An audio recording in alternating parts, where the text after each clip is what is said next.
নমস্কার বন্ধুরা, স্বাগত আমাদের আবারও নতুন ভিডিওতে। কলকাতায় সোনার দামে আবারও পরিবর্তন এসেছে, চলুন দেখে নেওয়া যাক।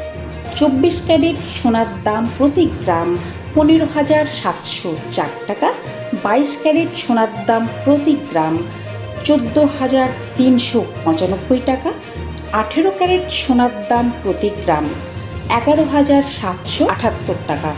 যদি 10 গ্রাম হিসেবে দেখেন তাহলে 24 ক্যারেট সোনার দাম 1,57,040 টাকা, 22 ক্যারেট 1,43,950 টাকা এবং 18 ক্যারেট 1,17,780 টাকা। ভিডিওটি ভালো লাগলে অবশ্যই লাইক করুন, শেয়ার করুন এবং প্রতিদিনের গোল্ড ও সিলভার রেট আপডেট পেতে গেলে চ্যানেলটিকে সাবস্ক্রাইব করুন। ধন্যবাদ। আবারও দেখা হবে নতুন আপডেটের সাথে।